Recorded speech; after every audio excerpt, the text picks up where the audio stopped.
মধ্যপ্রাচ্যে যুদ্ধ পরিস্থিতি স্থগিত এবং তার মধ্যে বিমান পরিষেবার কথা বলা হচ্ছে। ভ্রমণ নির্দেশিকা জারি করেছে ইন্ডিগো বিমান কর্তৃপক্ষের। দুবাই, দোহা, বাহরেইন, আবুধাবি, কুয়েত, মদিনা সহ একাধিক দেশে বন্ধ থাকবে বিমান পরিষেবা। আজ 10 ঘন্টা বন্ধ থাকবে বিমান পরিষেবা। মধ্যপ্রাচ্যে যুদ্ধ পরিস্থিতি এবং তার মধ্যে স্থগিত বিমান পরিষেবা। ভ্রমণ নির্দেশিকা জারি করা হয়েছে ইন্ডিগো বিমান কর্তৃপক্ষের তরফ থেকে। দুবাই, দোহা, বাহরেইন, আবুধাবি, কুয়েত, মদিনা সহ একাধিক দেশেই বন্ধ থাকবে বিমান পরিষেবা। তবে এই মুহূর্তে আরো একটি খবর আপনাদের সামনে তুলে ধরবো। যুদ্ধ বিরতির ঘোষণার পরে কিন্তু অন্যদিকে খুলল কাতারের আকাশসীমা। একদিকে আজ 10 ঘন্টার জন্য একাধিক জায়গা দেশে কিন্তু বিমান পরিষেবা স্থগিত করা হচ্ছে। অন্যদিকে যুদ্ধবিরতি যখন ঘোষণা করলেন ডোনাল্ড ট্রাম্প, তারপরেই খুলল কাতারের আকাশসীমা। আর আকাশসীমা চালু হতেই উড়ানও শুরু হয়েছে। কাতার এয়ারওয়েজের বিমানে উড়ান শুরু হয়েছে। 23 জুন দুবাইতে বন্ধ ছিল এমিরেটসের বিমান পরিষেবা। নির্ধারিত সময় তবে শুরু হলো এমিরেটসের বিমান পরিষেবা।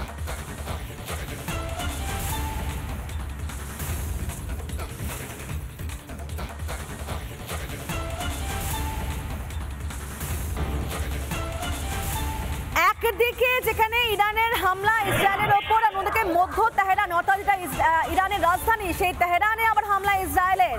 হামলার মুহূর্তে সিসিটিভি ফুটেজ দেখাচ্ছে আপনারা, দেখতে পাচ্ছেন যে কি ভয়ঙ্কর আওয়াজ, কি ভয়ঙ্কর বিস্ফোরণের শব্দ, এবং তাতে কিন্তু বোঝা যাচ্ছে যে অভিঘাত কতটা মারাত্মক ছিল মধ্য তেহরানে সেখানে হামলা ইসরায়েলের। এই সবটাই কিন্তু গতকালের একাধিক ভিডিওগুলো দেখাচ্ছি। অর্থাৎ এই যুদ্ধ বিরতি ঘোষণার আগে যে পরপর একের পর এক হামলা চালিয়ে গিয়েছে দুই দেশ একে অপরের দিকে, সেই হামলার মুহূর্তের ছবিগুলো আরো একবার তুলে ধরছে রিপাবলিক বাংলা। মধ্য তেহরানে হামলা ইসরায়েলের, হামলার মুহূর্তে সিসিটিভি ফুটেজ দেখাচ্ছে আপনাদেরকে। কি ভয়ঙ্কর শব্দে যেভাবে একের পর এক বিস্ফোরণ হচ্ছে সেই ছবিগুলো আপনাদের সামনে।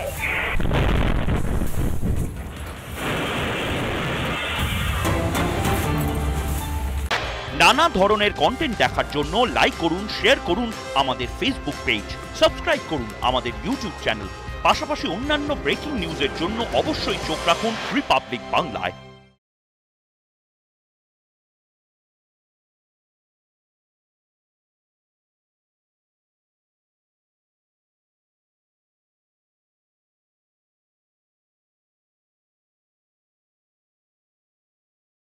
নানা ধরনের কন্টেন্ট দেখার জন্য লাইক করুন, শেয়ার করুন আমাদের ফেসবুক পেজ, সাবস্ক্রাইব করুন আমাদের ইউটিউব চ্যানেল।